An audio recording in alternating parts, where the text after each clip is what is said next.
But once you take the time to actually look back at your stories, at your accomplishments, we recognize that there are different elements or different things that we do that come naturally to us often that we can then brand to help support us in our career advancement. So that's typically what I do. I start off by helping people really understand their backgrounds. How did they get to where they are? What strengths did they use? And sometimes people know what they're good at, but they don't have the words to be able to articulate it.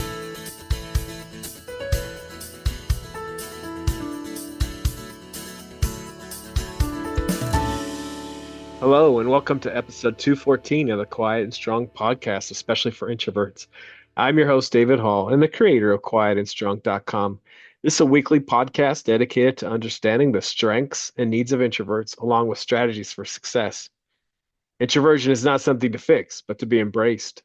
Normally, we will air each episode on a Monday. Be sure to subscribe on your favorite platform.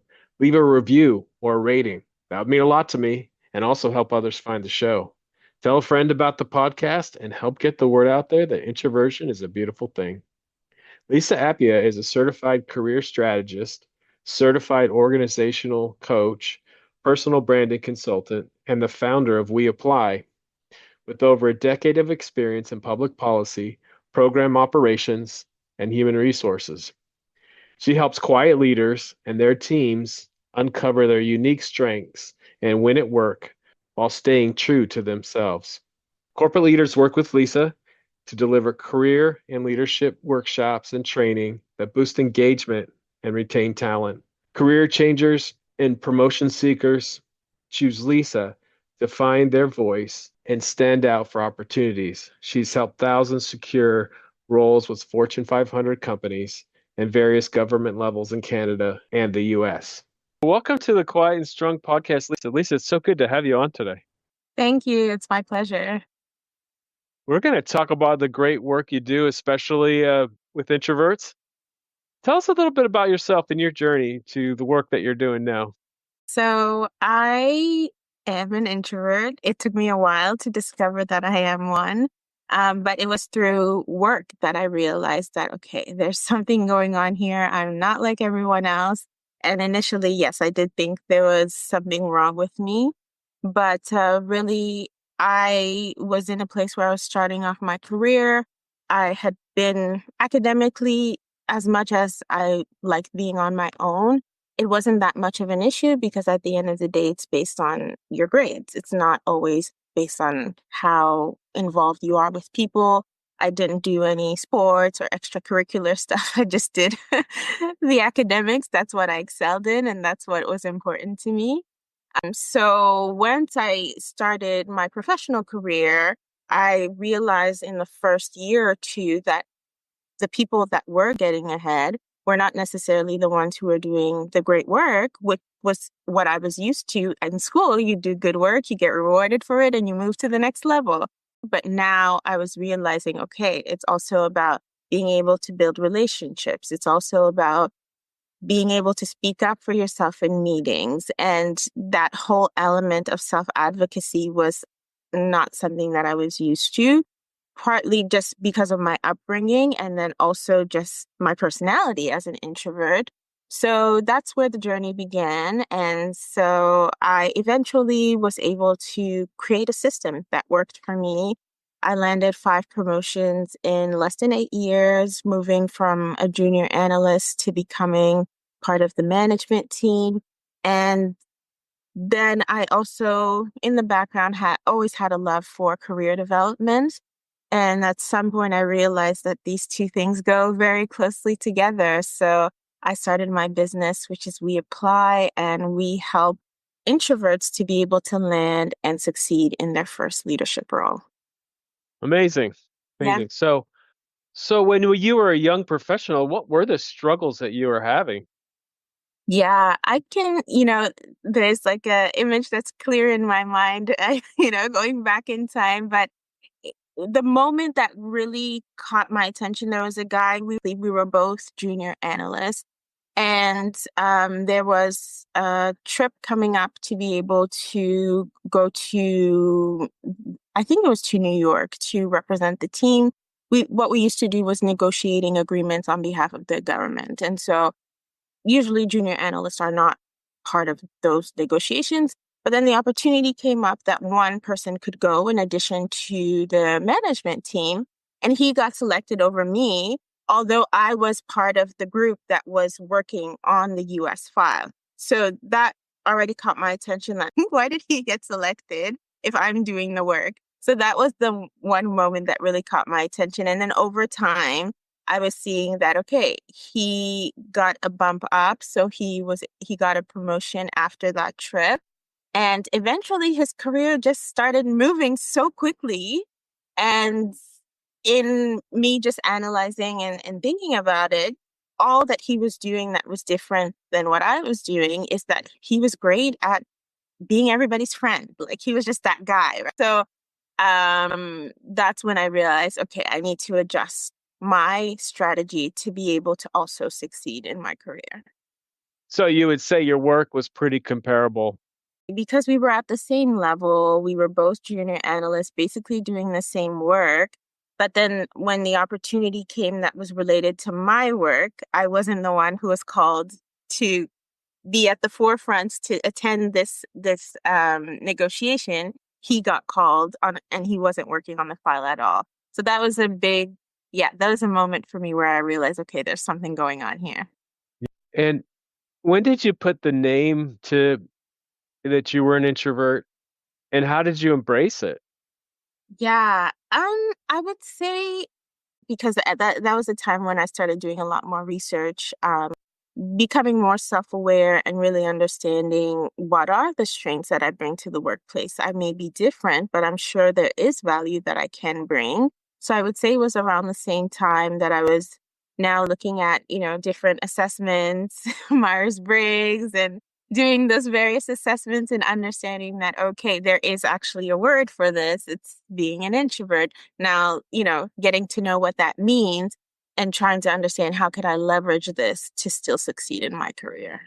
Yeah. Yeah, the Myers-Briggs was a big turning point for me too. Oh yeah, I yeah. I remember I got certified to give it, and the facilitator in the session she said a lot of things that were wonderful, but she said introverts think and then speak, and extroverts speak in order to think.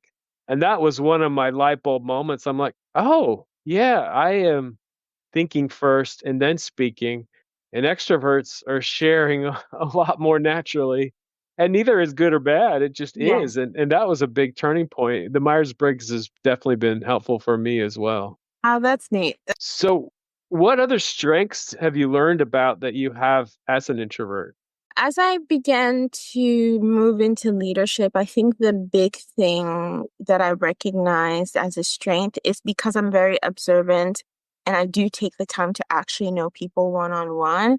I've been able to better understand the strengths that other people have to build strong teams. And um, I think that's a huge strength, especially as a leader, to be able to recognize what value does everyone bring to the team and being able to support them for their own growth.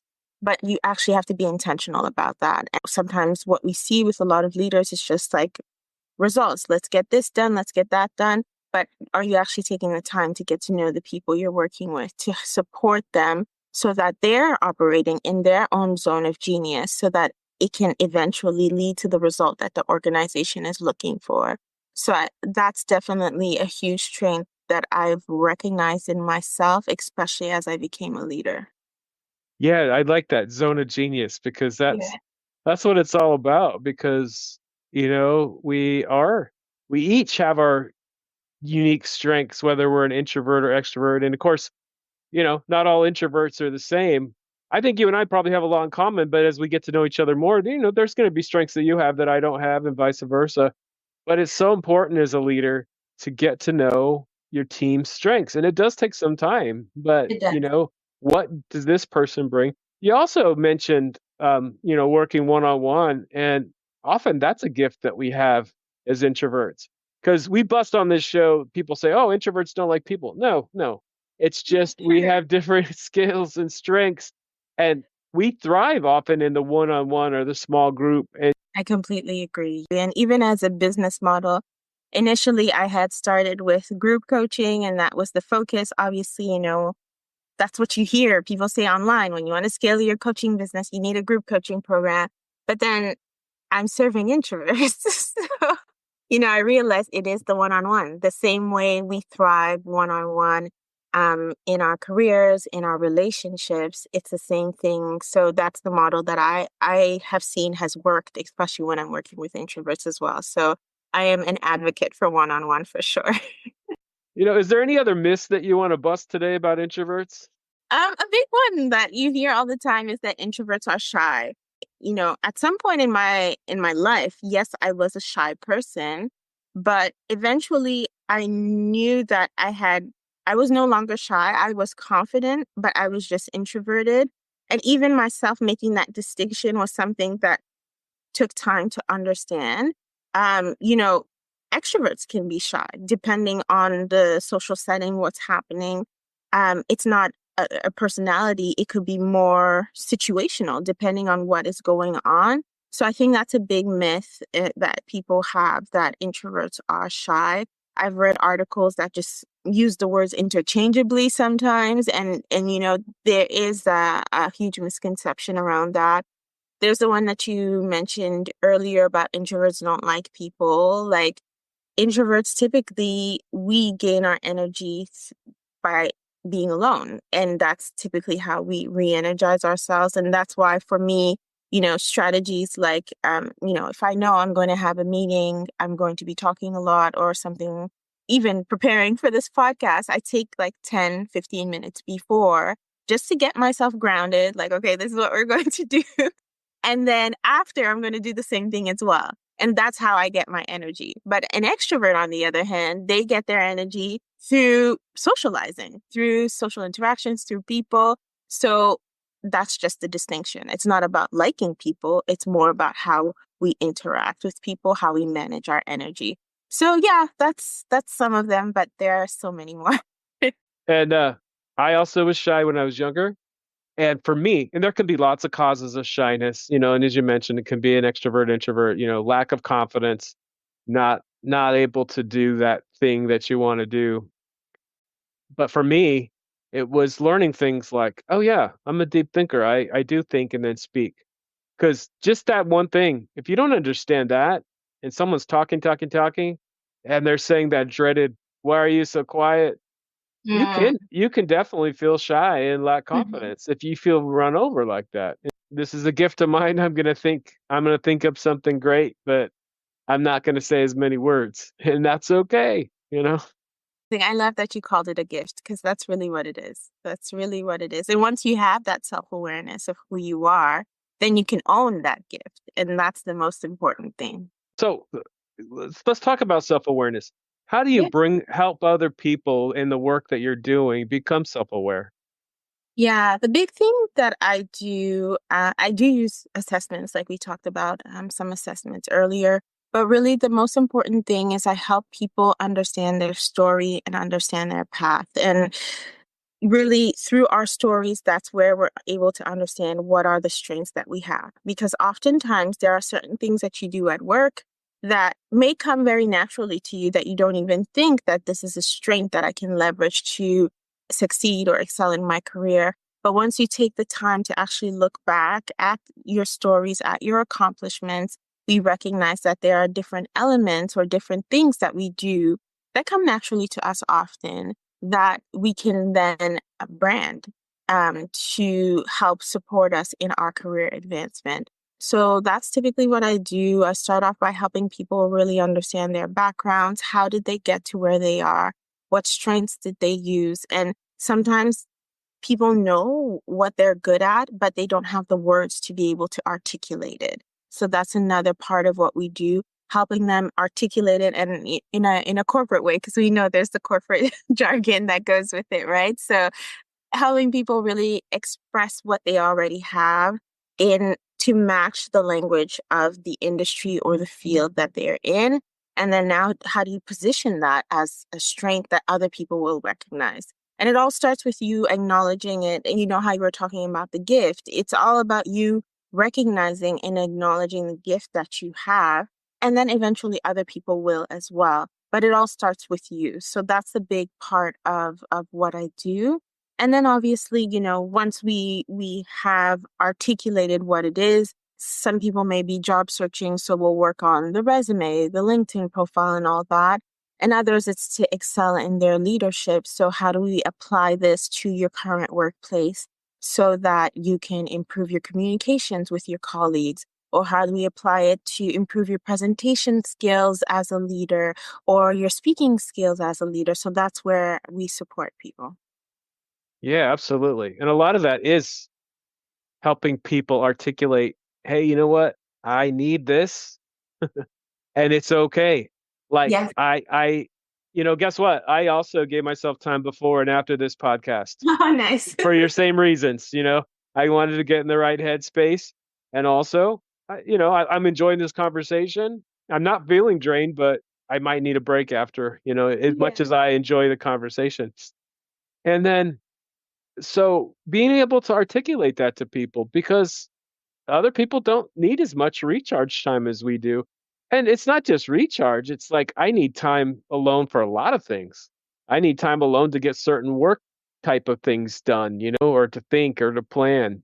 And just being able to share that with people like, hey, you know what? I need this time and it's okay. Yeah. Whereas your extroverted friend or colleague may not need that same time, but you need to be able to share, hey, you know what?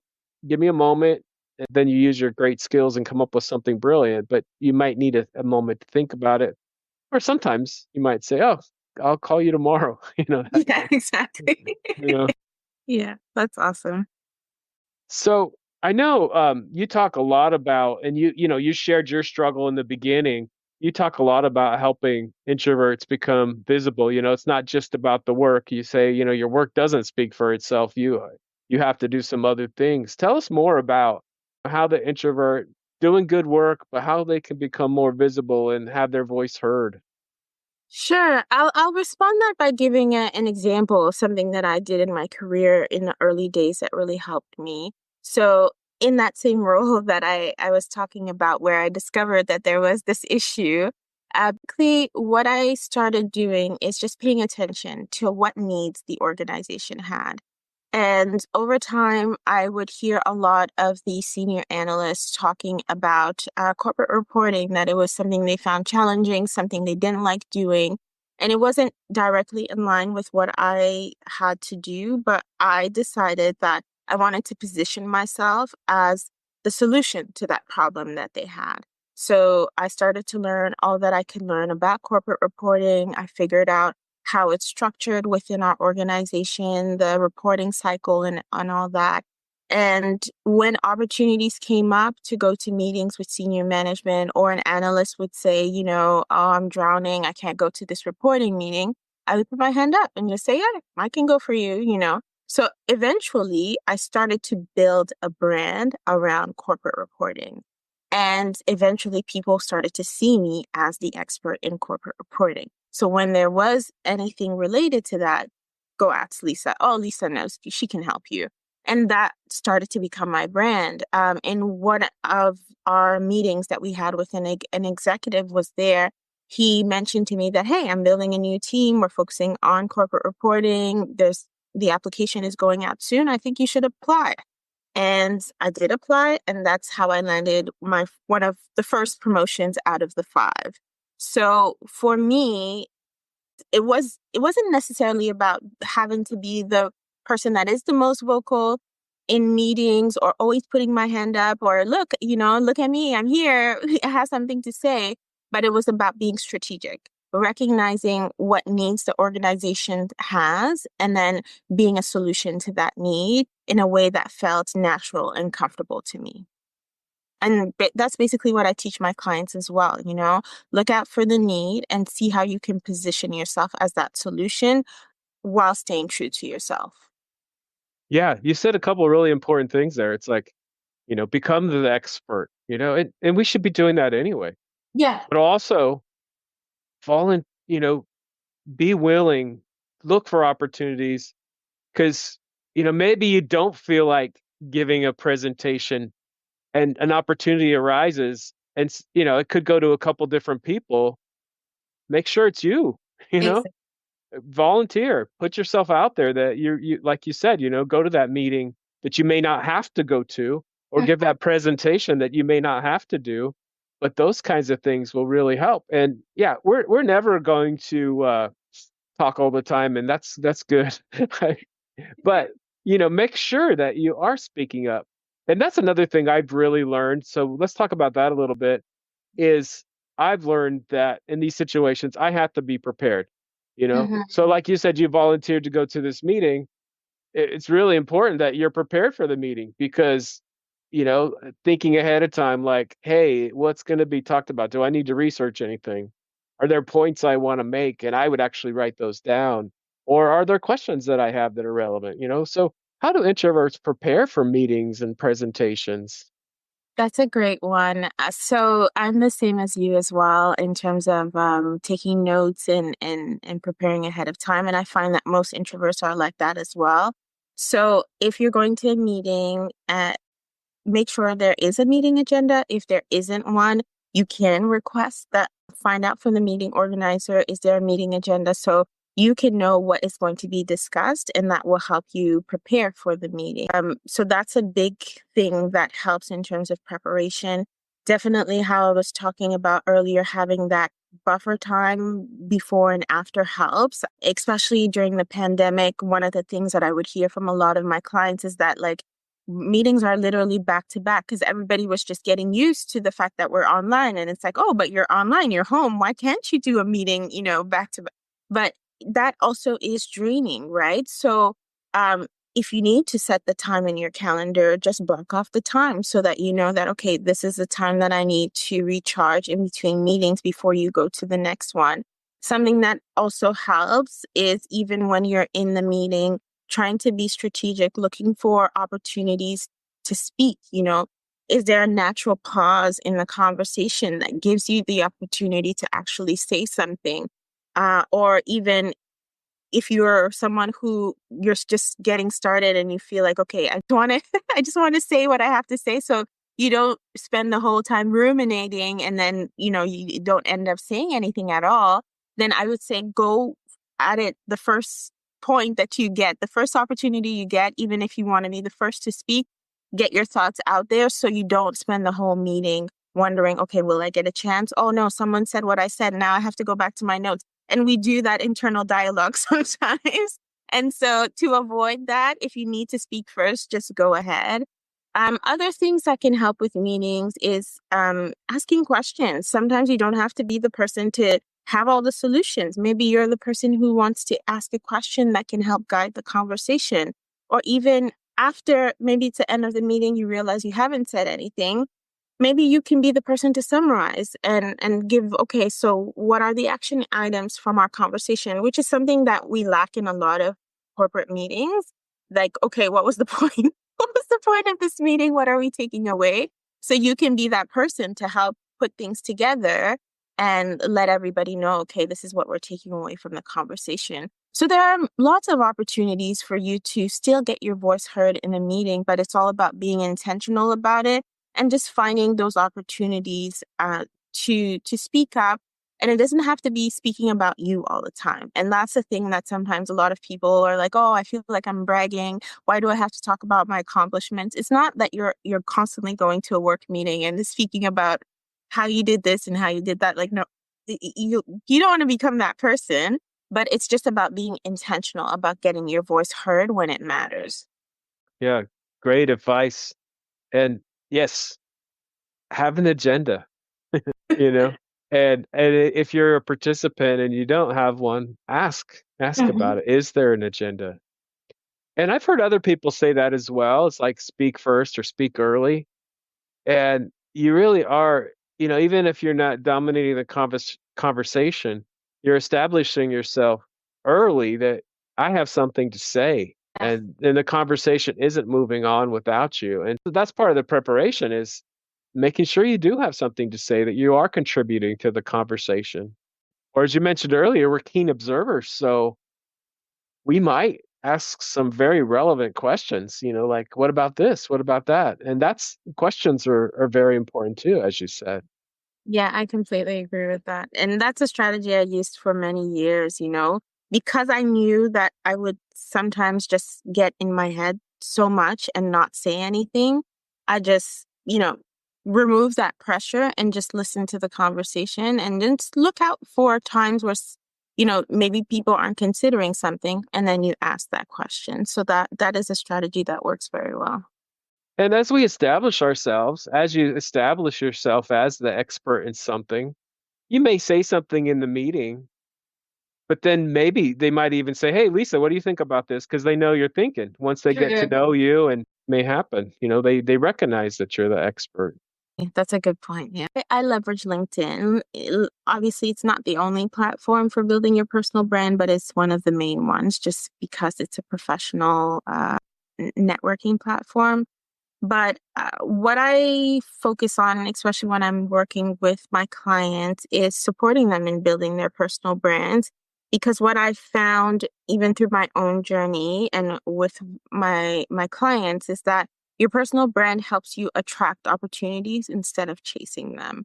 So, and that's sometimes a challenge that a lot of introverts have is that I don't want to constantly put myself out there. I don't want to constantly have to pitch for this. I don't want to have to, so to avoid all that you don't want to do because it's not natural to you, you can build your personal brand, which allows people to understand your expertise. It allows people to understand what you have to offer.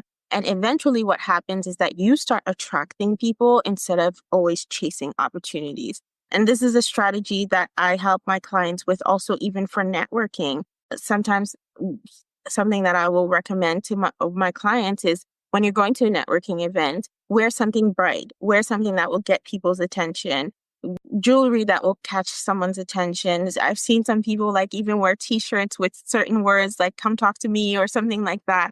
But that is a way to attract people towards you instead of always having to be the person to start the conversation. And the reason I found that it works with introverts is because a lot of times we're good at sustaining conversations because we're thinkers, as you're talking, we're thinking about, oh, okay, this is how the conversation will go, but we're not always great at initiating conversations. So as much as possible, if you can start attracting the people towards you, then it makes the work a lot easier. Yeah. Do you have any advice on initiating the conversations? For me, I it's still I would say I'm still not I haven't reached I haven't mastered it. I'm not the best at small talk. I know it. Something that I do often is if I go to a networking event, I will sometimes go with someone else. My husband is an extrovert. So for example, Okay. I will go somewhere with him because I call him the king of small talk. He'll just Yeah. talk about anything and start a long conversation. So sometimes I will go to a networking event with someone like that to be able to, they'll initiate the conversation and then I can kind of jump in at some point. So that does help. Um, for me, I there are the easy go-tos like the weather or stuff like that you can start a conversation, especially I'm in Canada. So the weather is just part of our daily lives. But other things that I found is just asking good questions again. Like sometimes instead of saying like, how was your weekend? I'll ask something like, is there anything exciting that you did this weekend? So that helps someone think, oh, okay, like what was exciting about my weekend? And often they'll share a lot more than just saying, how was your weekend? They'll say, oh, good.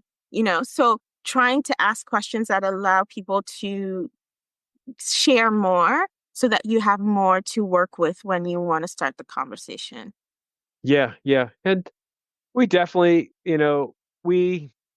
we don't want to stay in the small talk. We don't want to stay there forever. We want to get to stuff that we're interested in. And I've learned, you can definitely get better at it.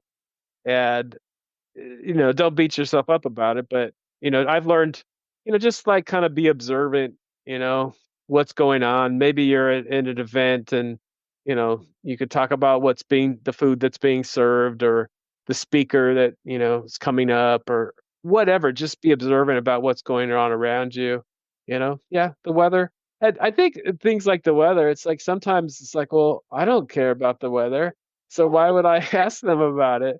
but it is a common one for sure. It is definitely, yeah. And I feel the same way. It's like even when I even when we have the conversation, it's just like, yeah, it's just it doesn't add value. And that's the thing with me. I want to get to the Yeah, like I want to get to the meat of the conversation. So yeah. yeah, Yeah. absolutely. Also, Lisa, in your work, you work a lot with leaders and leadership. Mhm. What makes a great leader? Ooh, what a question. I like it. What makes a great leader? I think someone who is definitely able to understand the people that they work with, because at the end of the day, leadership is not about your expertise solely. It's about being able to manage and empower the expertise that you have around you. So I would say a great leader is someone who's able to recognize the value that every person brings to the team and knows how to leverage that to ultimately achieve the goal that you're trying to achieve. So it's all about people. I would say definitely a great leader is someone who knows how to connect with people and then empower them to deliver the result that the company or the organization wants. Yeah, and there's going to be a wide variety of people, uh, Mhm. a diversity of personalities for sure. And it does take some time, but a lot of the things we're talking about are important for people to know. Whether you're an introvert or extroverted leader, leading introverts or extroverts, most likely you're going to be leading both introverts and extroverts and need to understand those differences. Exactly. And a lot of times people, what will happen is they ultimately want people who are like them. But if you want to build a team that is brings a diversity of different approaches, you can't just have a team of just extroverts. It's not it's not going to lead you to where you want to go. So yes, most teams have a difference in personalities, difference in points of view, and that's what helps us get to where we want to go. Because somebody will notice something in a conversation, another person will ask a question that will lead to the result that we're looking for. And of course, we know that's not true. A big one, and I would say this one is often underrated, but listening. I feel like introverts lead by listening, and that is a huge win, especially with, there's been so many changes in corporate culture in the last couple of years from, quiet quitting, great resignation, return to office. Like there's been a lot of change. And so even being able to hear people out, understanding their needs and being able to support them. I think that's a huge strength that introverts have, just being able to lead by listening. And I would say another strength that introverts have, one we've talked about, is just being observant and being able to recognize when there's a person may have a need, or even just being observant to call out something in a meeting that maybe everyone is overlooking, but because you're that person who's in the meeting, analyzing, paying attention, observing, you may notice things that other people overlook. You're often that person who can read between the lines and get to a solution that we're looking for. So I think those are huge strengths that introverts tend to have very naturally, and that are often overlooked, but can for career success. And I think those go hand in hand, the listening and observing and just really just taking it all in. Like what's going on here? Where could we tweak something? What could we do differently? Wow. All of those things are definitely introverted strengths. And even just calm, like sometimes the level of stress in a meeting, or when a decision needs to be made, and just having that leader that is able to stay calm, composed, and yes, obviously some situations can be stressful, but still being able to manage that without um, it being an issue for those who are working around you, and just keeping that calm so everyone can go in the direction that's necessary. I feel like that's a huge strength, and that that's something that people have told me a lot of times. Just like it was so stressful, but you kept calm, and that's what helped us get to where we needed to go. So, and people notice those things, right? They notice how you respond to stress, how you respond to various situations. So that does impact people as well. For me, it's just I try to think like, what's the worst case scenario? Is this really the end of the world? Some things sometimes are made a bigger deal than they have to be. And for me, that's kind of how I see it. So for little things. Yeah, that's great. And I'm the same. What is going to happen? I always have a plan. I always have a backup plan. Mhm. And that keeps me calm because I'm like, yeah, this might not work because sometimes things don't work. But if it doesn't, here's what's going to be. And I had that situation just the other day where someone was stressing about something. I'm like, it's going to be all right. They said that to me that, oh, I appreciate how calm you are. Exterior, you know. Mhm. And sometimes I've learned as a leader that you have to share.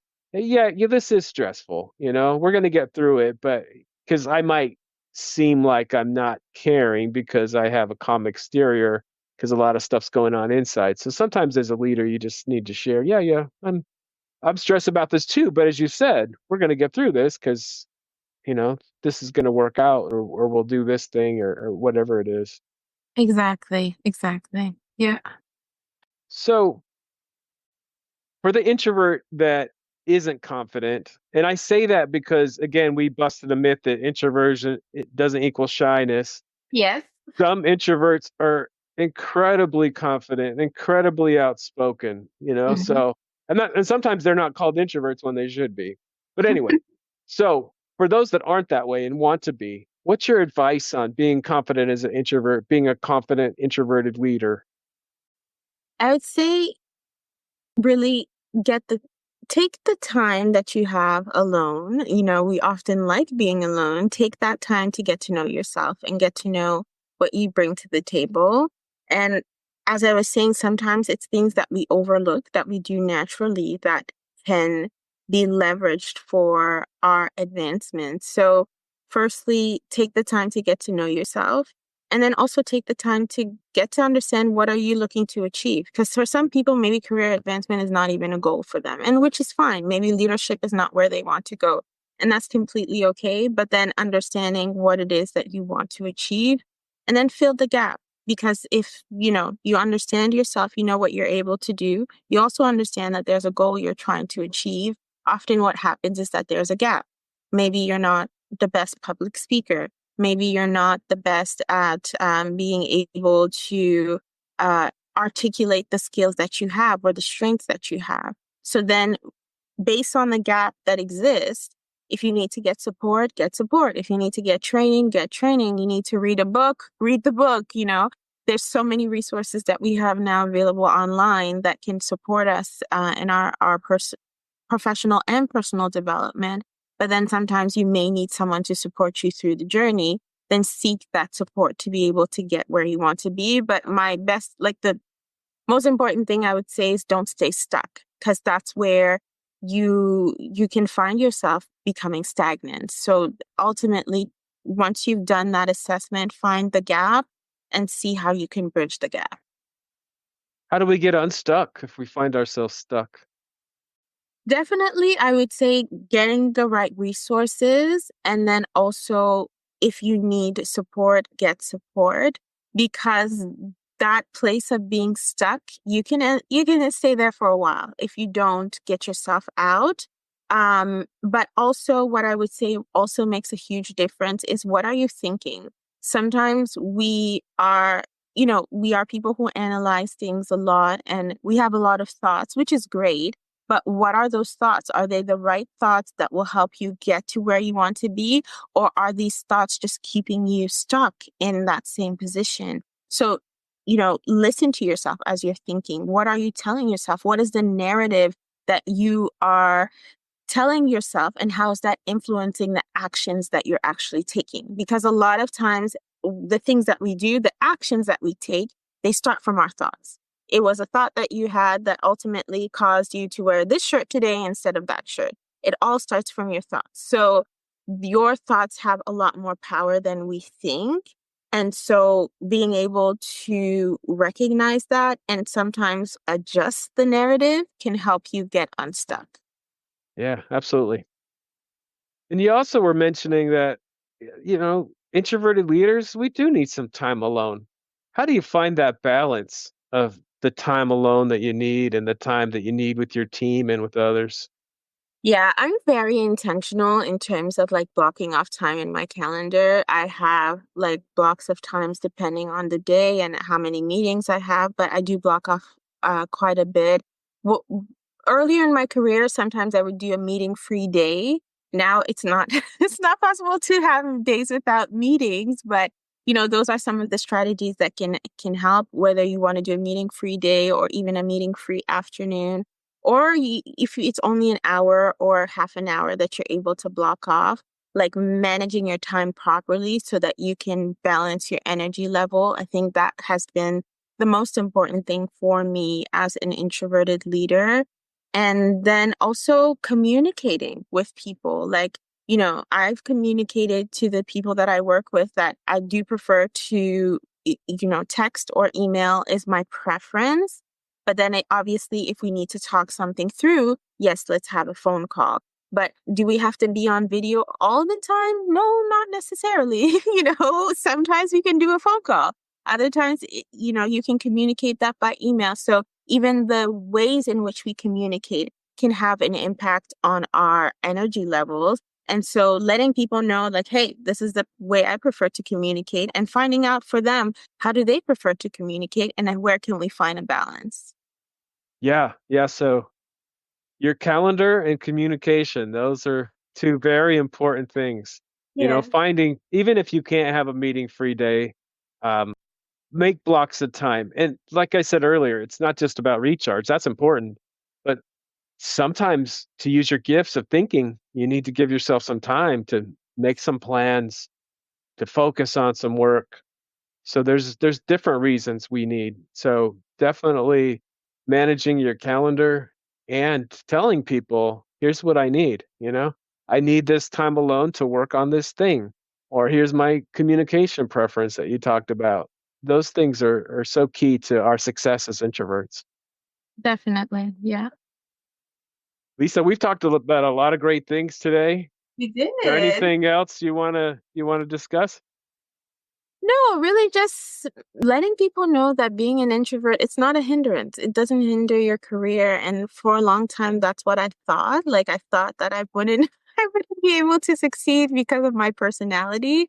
But it's not a hindrance. It's just about you understanding what you have to offer and leveraging it. So yeah, sometimes it can feel like we got through it and now we understand ourselves, and that's just part of the journey. So, where can people find you and find out the great work that you're doing? Yeah, to find me, I would say LinkedIn is the best place. I do spend quite a bit of time on LinkedIn, so I would be glad to connect with you on LinkedIn. And then in terms of the services that I offer, you can go through my website, which is weapply.ca, and I would be glad to have a call with you, talk about your goals, and take things from there. Yeah, I've also seen you on YouTube. Yes, I am on YouTube. Oh, I forget my YouTube sometimes, but yes, I am on YouTube. All right. Well, thanks again, Lisa. This has been a wonderful conversation. Thank you. Thank you. It's been great, David. Thank you so much for joining me. I appreciate you. I hope you take the time to explore other episodes and learn from other amazing guests. Remember, if you're interested in getting to know yourself better, there is now a free Type Finder personality assessment on the Quiet and Strong website. This free assessment will give you a brief report, including the four-letter Myers-Briggs code. I'll add a link in the show notes.